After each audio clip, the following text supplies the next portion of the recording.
Produção de veículos cai 7% em novembro aqui no país, segundo a Associação do Setor. Começaram hoje os saques de até R$ 500 do FGTS para não correntistas da Caixa, nascidos em setembro e outubro. Após 3 meses do acidente, Marinha diz não ter provas sobre o responsável pelo derramamento de óleo no litoral aqui do Brasil. Começou em Paranaguá a 3ª festa do caranguejo. O crustáceo é muito comum nesta época do ano nas áreas litorâneas do país. Domingo você vai ver aqui na TV Pai Eterno o filme Pedro, a Redenção, que conta a história do líder dos apóstolos. E neste final de semana tem programação especial aqui na TV Pai Eterno, direto de Salvador. É que será comemorado o Dia da Padroeira da Bahia, Nossa Senhora da Conceição da Praia. Você vai conhecer a Igreja da Santa.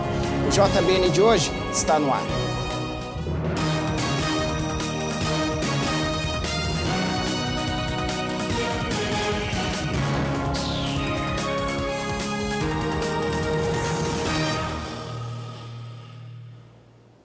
Olá, uma ótima noite para você. Hoje é sexta-feira, dia 6 de dezembro de 2019. Desde já, o meu muito obrigado a você que nos acompanha em todo o país.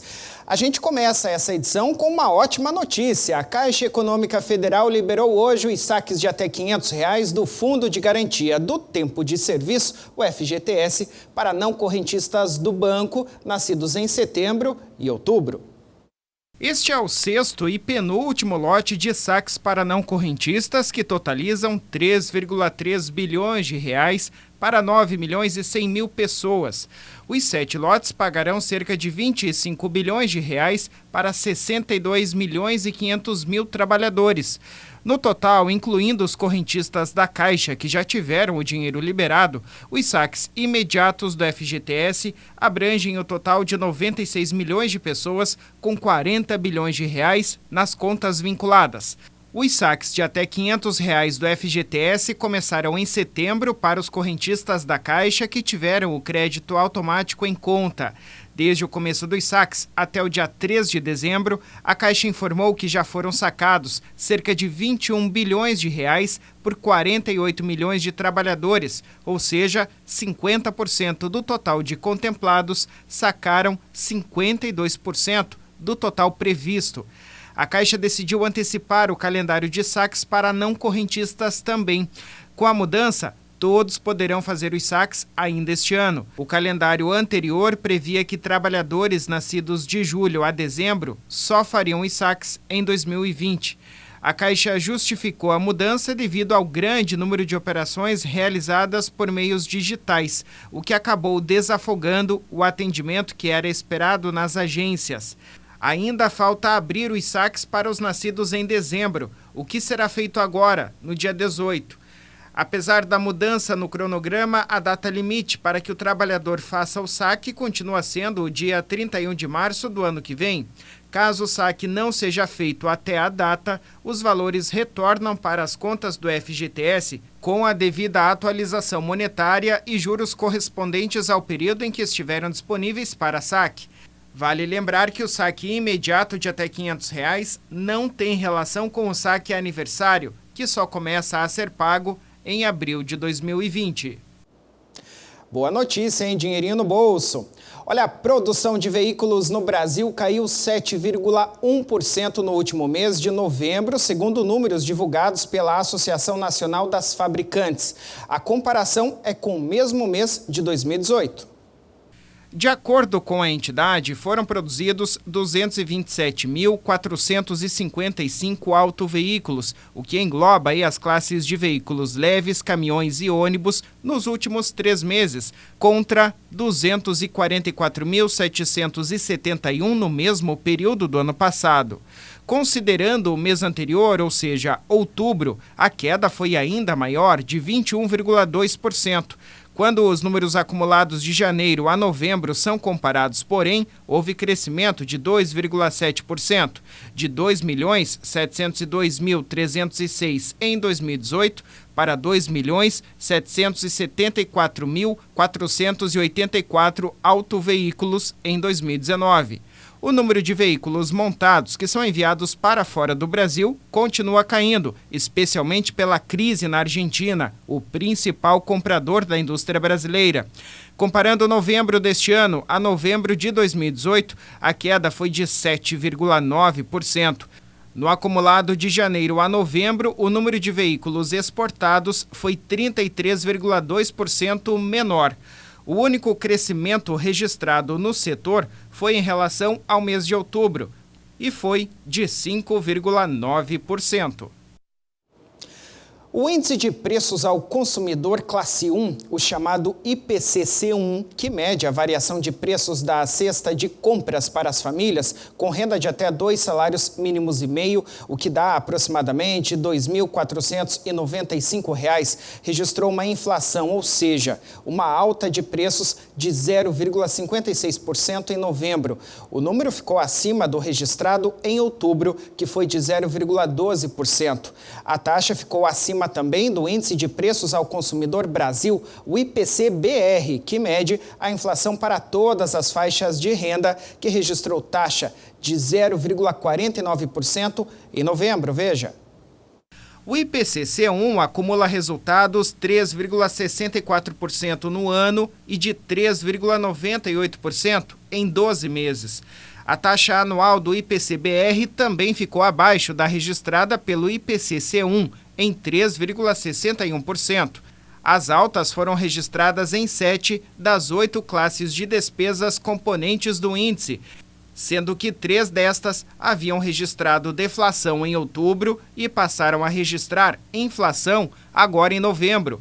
O grupo de habitação, por exemplo, passou de menos 0,47% em outubro para 0,70%, portanto, em novembro.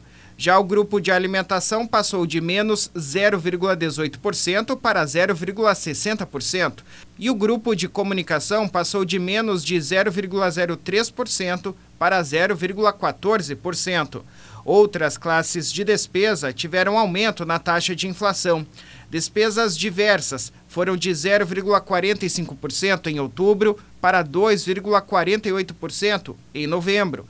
Educação, leitura e recreação, de 0,09% para 0,59%. Vestuário, de 0,07% para 0,32%.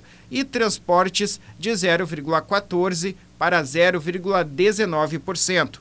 O grupo Saúde e Cuidados Pessoais foi o único que teve queda na taxa. O grupo Despesas continuou registrando inflação ao passar de 0,20% para 0,11%. Muito bem, olha, estados e municípios têm até o dia 31 de julho de 2020 para se adequar às novas regras previstas na reforma da Previdência, feita por meio da Emenda Constitucional 103. Apesar de ainda depender da aprovação da proposta de emenda à Constituição, a PEC paralela, em tramitação no Congresso Nacional para alterar as regras de aposentadorias para estados e municípios, a reforma já deve ser considerada pelas unidades, então, da Federação. Alguns estados brasileiros já estão se adiantando quanto a isso. O Paraná é um exemplo. A primeira votação da PEC, que altera as regras para a aposentadoria dos funcionários públicos, foi aprovada com 43 votos favoráveis e apenas 9 contrários. Para dar agilidade ao processo, a segunda votação foi realizada logo na sequência. Como forma de protesto, os legisladores da oposição se ausentaram. Assim, o placar terminou com 43 votos favoráveis e apenas 1 contra a reforma da Previdência Estadual. Ainda houve 8 abstenções. A oposição criticou principalmente a forma acelerada com que a votação foi feita. O presidente da Casa de Leis do Paraná acredita que o trâmite da PEC respeitou os prazos mínimos, já que o texto estava em regime de urgência na Alep. Existe ao lado da excepcionalidade da PEC. É a necessidade urgente e premente, é o interesse público que está presente nesse momento. Então, o rito dela está seguindo de forma normal. O que vai ocorrer e que é regimental é a quebra de interstício. O resto, nós, dentro de parâmetros regimentais, foram cumpridos religiosamente. Para que a votação fosse realizada, foi necessário um forte esquema de segurança. 800 policiais limitaram o acesso do público. Apenas deputados, imprensa credenciada e assessores parlamentares puderam acompanhar a sessão na Ópera de Arame. O presidente da Assembleia, Traiano, solicita o reforço policial e a Polícia Militar, pela sua envergadura, pela sua estrutura, ela garante o exercício das outras instituições, dos outros poderes do Estado, para que o nosso Estado seja caracterizado por ser um Estado democrático e de direito. De autoria do Poder Executivo, a PEC altera a idade mínima para a aposentadoria de 65 anos para homens e 62 anos para mulheres, respeitando o mínimo de 25 anos de contribuição. Já a alíquota de contribuição dos servidores passa de 11% para 14% para aqueles que recebem acima de 3 salários mínimos. De acordo com o Poder Executivo Estadual, as mudanças devem gerar economia aproximada de 4 bilhões de reais. A PEC paralela tem a função de definir as regras de aposentadoria e pensão de morte, idade mínima, regras de concessão e cálculo dos benefícios para servidores estaduais e municipais. As demais regras da reforma da Previdência já se aplicam aos estados e municípios. Veja depois do intervalo que começou em Paranaguá a festa do caranguejo. É época de degustar o crustáceo tão apreciado nas áreas de litoral. Nós já voltamos.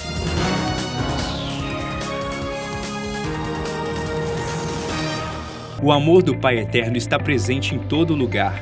E a missão da AFIP é levar esta mensagem adiante. E tudo isso só é possível graças à nossa união. Reze conosco, ajude a fazer o bem. Faça parte desta família de amor.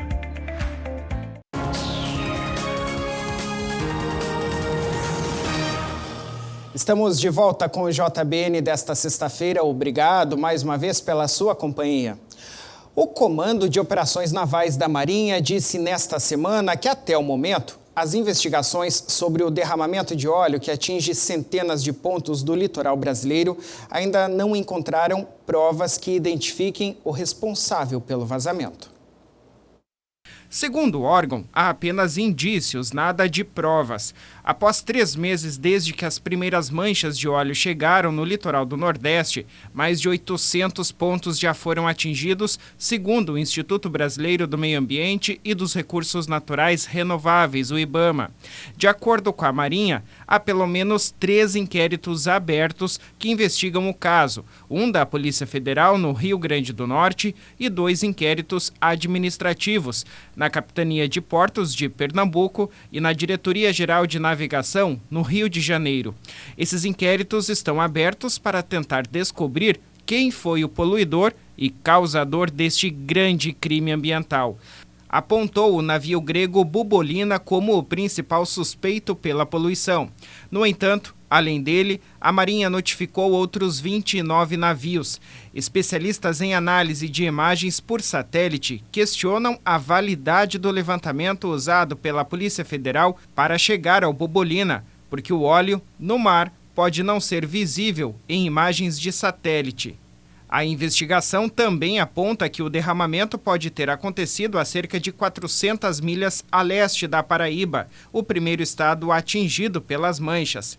São 4 as principais possíveis causas do acidente: derramamento acidental, derramamento intencional, operação ship-to-ship, quando o navio-tanque passa óleo para outro navio-tanque no meio do mar, ou ainda um naufrágio de navio petroleiro. Um problema grande, né, que afeta aí a saúde do meio ambiente e também o turismo nessas regiões, infelizmente. Tomara que o culpado seja encontrado logo. Olha, começou ontem à noite em Paranaguá a tradicional festa do caranguejo. No litoral do estado, o crustáceo pode ser capturado até o próximo dia 14 de março. O caranguejo da espécie Ussá é muito apreciado na região. Os flashes estavam voltados para eles. Os caranguejos estão movimentando até as redes sociais, dá para acreditar? Tem que ter a fotinho, né? Então é a 3ª edição, a gente veio prestigiar aqui, né? Desde cedo já fomos os primeiros aqui, porque a gente é louco por caranguejo, né? A gente espera o ano inteiro, né? Tipo, a gente fica na expectativa que acaba em março, começa só em dezembro. Hoje, como é o primeiro dia, eu vim aqui prestigiar essa festa, bem legal. Foto não pode faltar. Não pode, né? Instagram, Facebook, tem que estar lá prestigiando, né? Marcando presença. A liberação foi dada no último dia 1º e segue para a captura até o dia 14 de março. Ele, que já é muito famoso nas redes sociais, ganhou até festa. Em Paranaguá, a festividade acontece uma vez por ano e está na sua 3ª edição. A expectativa, segundo o secretário municipal de Cultura e Turismo, é que mais de 20 mil pessoas prestigiem o evento. Começamos a primeira edição em 2017, no início da gestão do prefeito Marcelo Roque, essa 3ª edição consolidando a festa, que foi muito bem aceita pelos munícipes, pelos turistas. Tivemos aí uma procura grande de pessoas de fora da cidade, perguntando sobre o caranguejo, esse crustáceo que é tão esperado por todos, né? Pelos munícipes, por quem é de fora da cidade, eles têm essa vontade, esperam. E das atrações locais nossas aqui, que sempre valorizamos os nossos artistas locais, teremos aí na sexta-feira, eu acredito que um dos pontos altos da festa, o lançamento do samba enredo das escolas de samba de Paranaguá, com a participação do Neguinho da Beija-Flor, abrilhantando ainda mais a festa do caranguejo.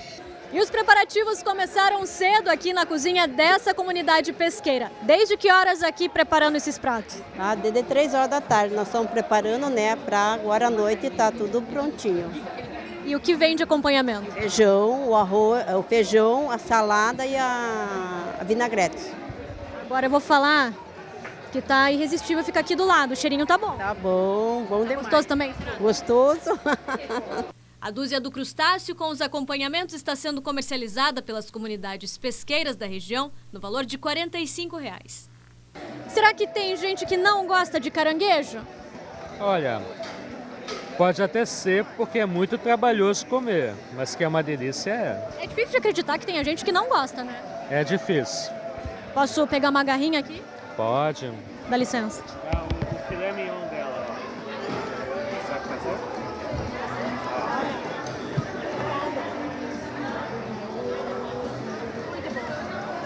Ficou com vontade? Calma, a festa começou nesta quarta-feira e termina no próximo domingo. Deixa aqui o convite a todos, lembrando que todas as atrações que serão oferecidas são de forma gratuita e o caranguejo você vai seguir aqui com o cardápio que não sofreu alteração desde 2017, os valores, então fica aqui o convite aberto a todos. Que delícia, hein? Olha, eu recomendo, se você vier ao litoral do Paraná nos próximos dias, nos próximos meses, né? É possível degustar o crustáceo, então, e vale muito a pena. É uma iguaria. Olha só essa notícia que interessante. Uma galerinha de Paranaguá que está indo muito bem na escola vai participar de um projeto para ajudar a aumentar o rendimento escolar dos colegas. É uma ajuda e tanto na reta final do ano letivo.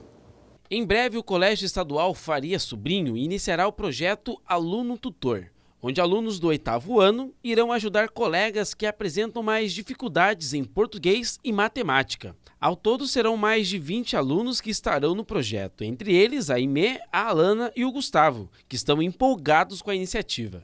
Eu gosto de ensinar, eu gosto de passar conhecimento, porque conhecimento pode tirar tudo de você, pode tirar a tua casa, tua comida, tudo de você, mas o conhecimento eles não vão tirar. O conhecimento é teu, é uma coisa tua e é sempre aprender. A gente vai recapitular alguns assuntos passados por conta da prova da IFPR também que eu quero participar. E com isso a gente vai conseguir ajudar e aprender e lembrar de conteúdos que possam ajudar. Eu passando meu conhecimento para eles vão melhorar nas notas e eu gostei da iniciativa da nossa diretora, para ensinar alunos com baixo rendimento a melhorar essas notas e buscar seus objetivos no futuro. O projeto veio do governo do estado e aqui em Paranaguá o Colégio Faria Sobrinho é pioneiro. Segundo Liliana Kifuri, diretora da instituição, os alunos foram selecionados através de critérios, como ter iniciativa, compartilhar conhecimentos e ter bom desempenho nas disciplinas. Por que não pegar esses alunos para serem monitores, né? Então a gente repensou, porque do governo do estado tem várias outras formas, pode ser atendido na sala durante a aula mesmo.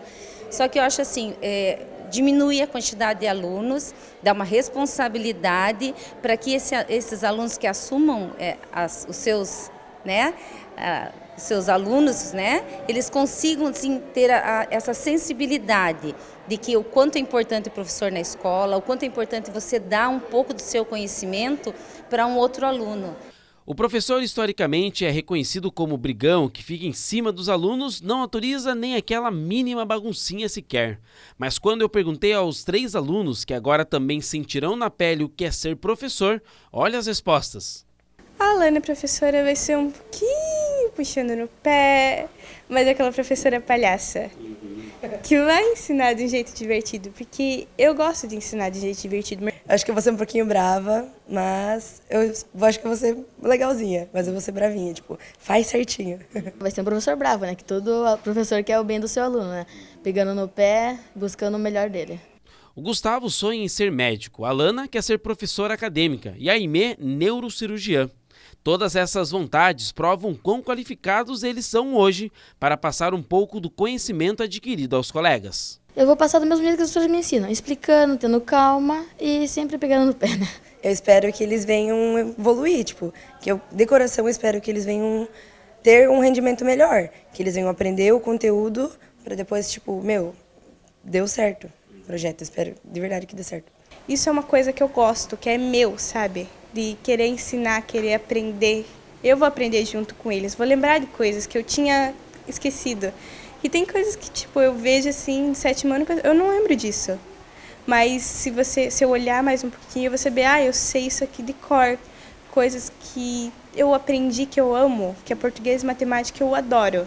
O projeto veio do governo do estado e cada aluno vai cuidar de mais 4 alunos. Aqui no Colégio Faria Sobrinho, a expectativa é que o projeto renda bons frutos até o final do ano.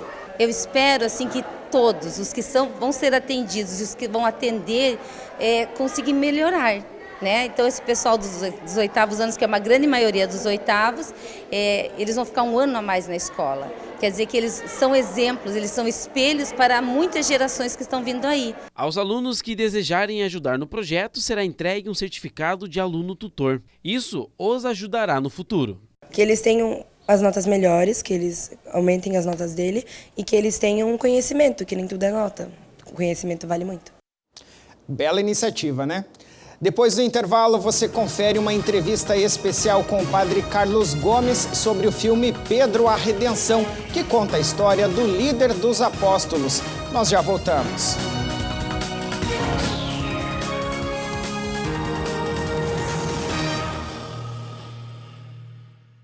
O amor do Pai Eterno está presente em todo lugar. E a missão da AFIP é levar esta mensagem adiante.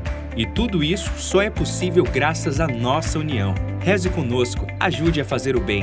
Faça parte desta família de amor.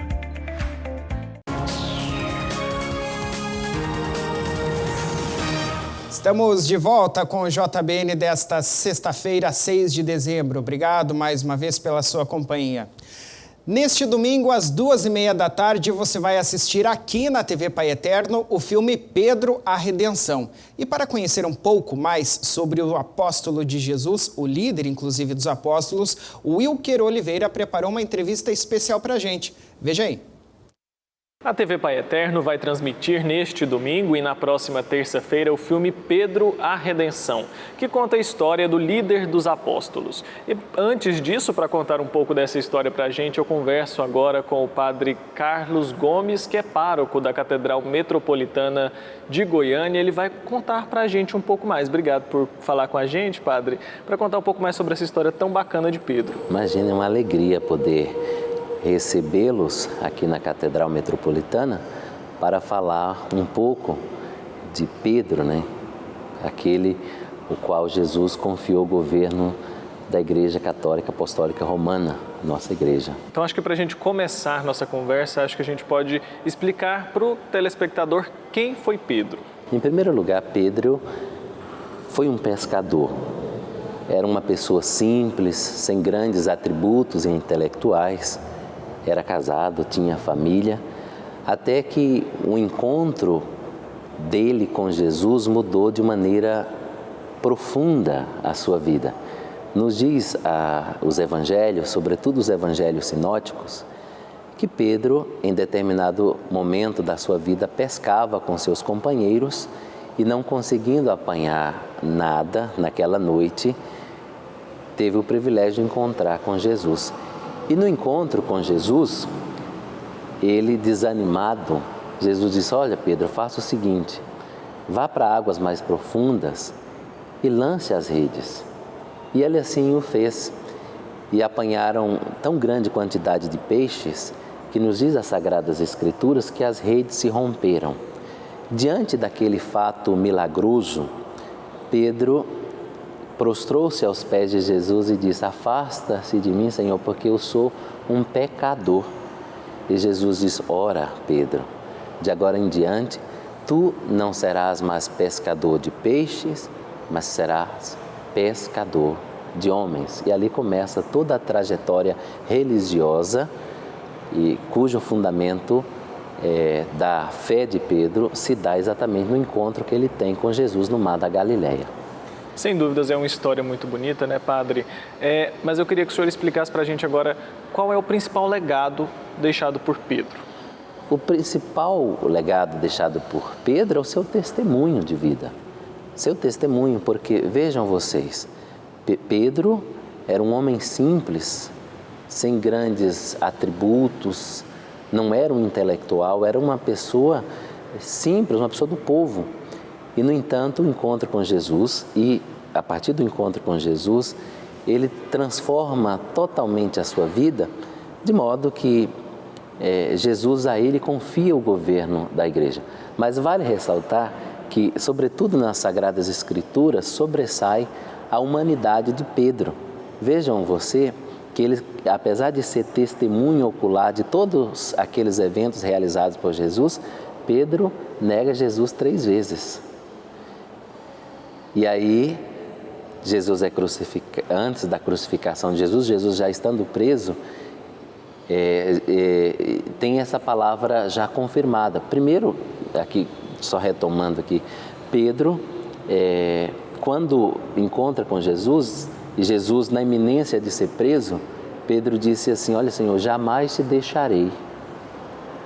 Mas isso não acaba que ao longo dos textos bíblicos se vê que Jesus fala: Pedro, Pedro, você não sabe o que está falando. E depois ele de fato nega Jesus 3 vezes. E ele cai em si e ele: olha, eu não fui fiel a Deus, não fui fiel a Jesus. E por essa razão, a partir dali, e Jesus também prometeu o Espírito Santo Paráclito para ajudá-lo, para inspirá-lo. E com isso, Pedro, cheio de coragem, de inspiração, vinda do Espírito Santo, começa a sua missão de edificar a igreja que Jesus fundou e a ele confiou. O grande legado que deixa, primeiro, é que ele foi o nosso primeiro Papa. E como o primeiro Papa, ele doou a vida na época da perseguição.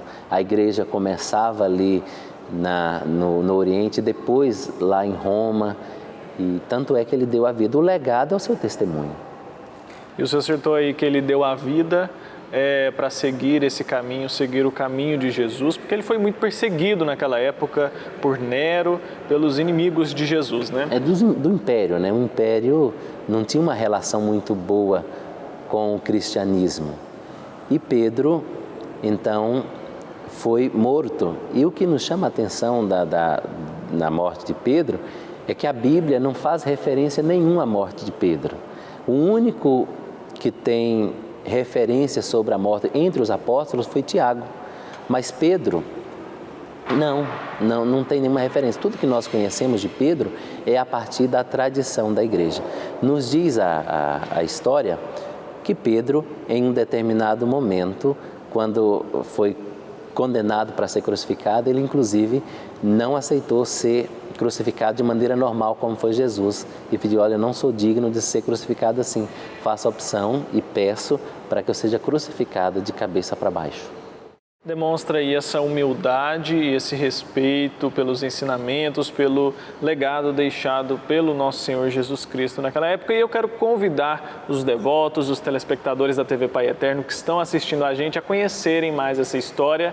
Como eu disse no início, a TV Pai Eterno vai transmitir o filme sobre a história de Pedro, chama Pedro a Redenção, no próximo domingo e com reprise na próxima terça-feira. E eu quero convidar todos vocês a assistirem. Eu não ficarei com vocês por muito tempo. Para onde eu vou, vocês não poderão me seguir. Mas ao final, me seguirão novamente. Todos serão obrigados a tropeçar nesta noite, por minha causa. Porque está escrito: atacarei o pastor e as suas ovelhas se dispersarão.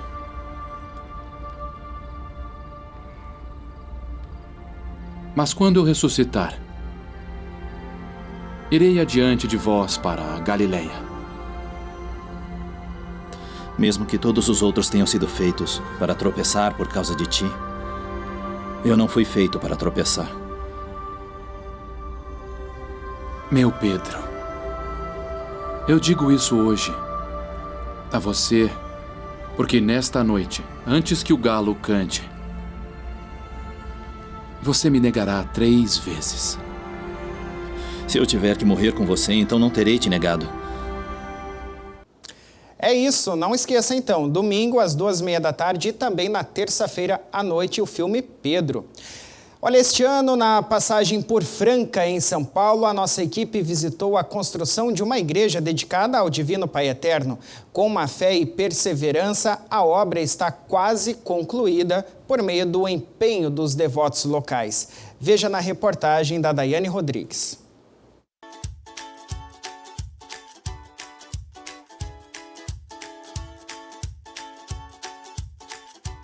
A equipe da AFIP esteve em Franca, interior de São Paulo, no ano passado e conheceu a história de uma comunidade que se uniu para construir uma igreja dedicada ao Divino Pai Eterno.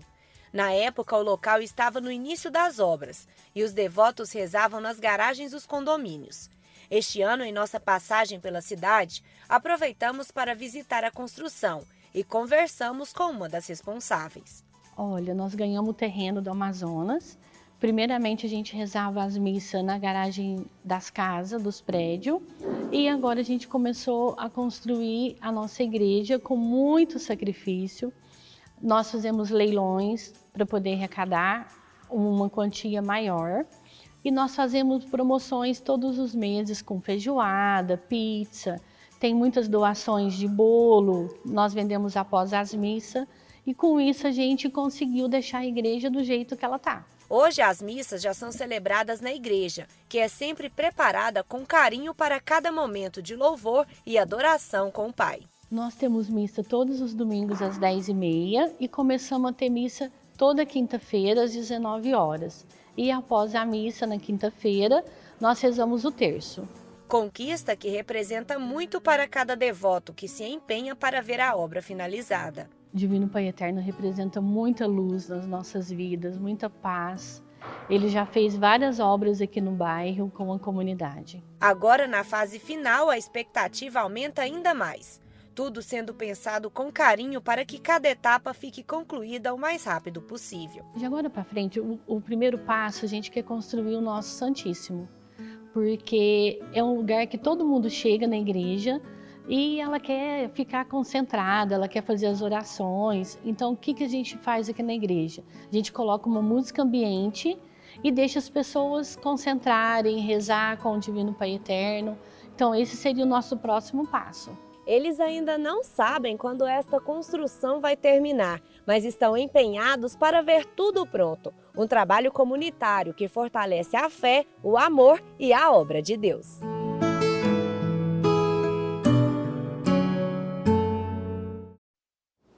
Linda igreja, né? E logo estará pronta. Olha, neste final de semana teremos uma programação especial direto de Salvador, viu? Nas festividades de Nossa Senhora da Conceição da Praia, a padroeira do estado da Bahia. E olha, durante as festividades de Santa Dulce dos Pobres, nós fomos conhecer lá na capital do estado um pouco da história dessa igreja, que foi um local muito visitado pela Irmã Dulce. A Basílica da Conceição da Praia também foi o primeiro lugar a receber os restos mortais da religiosa. Confira na reportagem.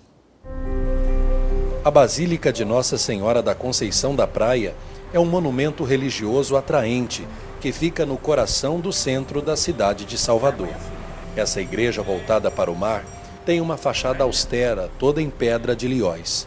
Com sua rica decoração interna, a tradicional igreja guarda a imagem da padroeira do estado da Bahia. Em 1946, foi elevada à Sacrossanta Basílica por decreto do Papa São Paulo VI, que declarou Nossa Senhora da Conceição da Praia padroeira única e secular do estado da Bahia. Lugar importante da história para a visitação em Salvador. Foi uma das primeiras igrejas desde a sua primeira construção, né, a ser construída na cidade por Tomé de Souza, em 1549, com sua chegada.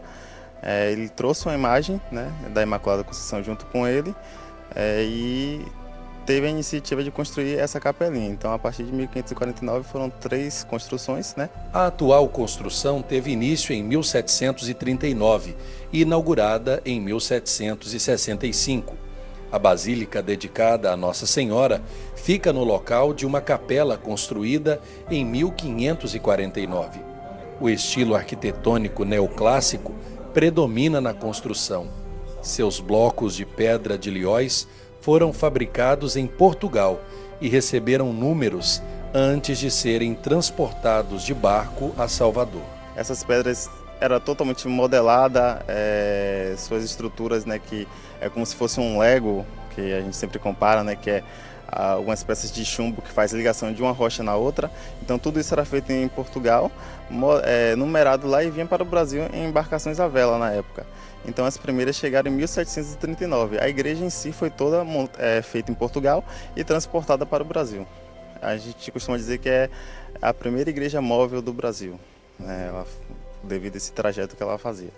Santa Dulce dos Pobres visitava a Basílica e era assídua nos compromissos da Irmandade do Santíssimo Sacramento e Nossa Senhora da Conceição da Praia, mantenedora do local. Foi por isso que a igreja foi a primeira a receber os restos mortais de Irmã Dulce, em março de 1992. E aqui ela ficou durante 8 anos, né? Foi de 13 de março de 92 até 2000. Aí, quando se deu início ao processo de beatificação, o corpo dela foi retirado daqui e levado para o Santuário de Irmã Dulce, devido a todo o trabalho também que ela fez nas obras sociais, logo no início. Ao ser elevada à grandeza de paróquia, os devotos da Senhora da Conceição, em 15 de agosto de 1645, fundaram uma irmandade para a gestão da igreja e promoção da fé católica. A atual Irmandade do Santíssimo Sacramento e Nossa Senhora da Conceição da Praia tem como juíza a Senhora Marília Gabriela Silva Dias. Ela nos explica um pouco da história da Irmandade. É uma irmandade antiga, de 1624. Ela tem 376 anos. É uma irmandade que hoje são 900 membros, mas que hoje que participam em torno de uns 150 a 160.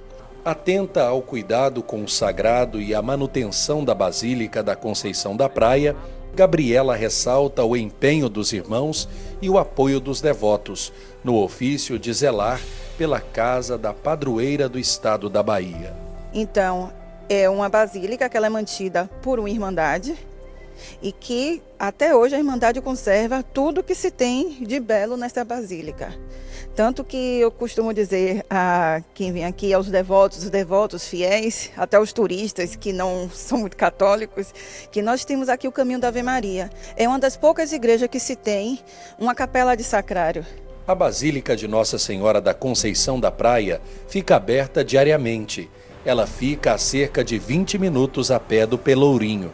Também nas proximidades está a Praça Central de Salvador, com uma antiga Catedral de São Salvador da Bahia.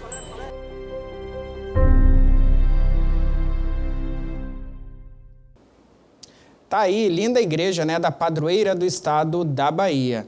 Bom, e é com essa história, mostrando essa linda igreja, que nós terminamos a edição de hoje do JBN. Muito obrigado pela sua audiência. Você fica agora com o programa Arena do Som para embalar aí a sua noite de sexta-feira. A gente volta a se encontrar na segunda. Para você, um excelente final de semana. Curta bastante com a família, os amigos, mas com prudência. E até lá.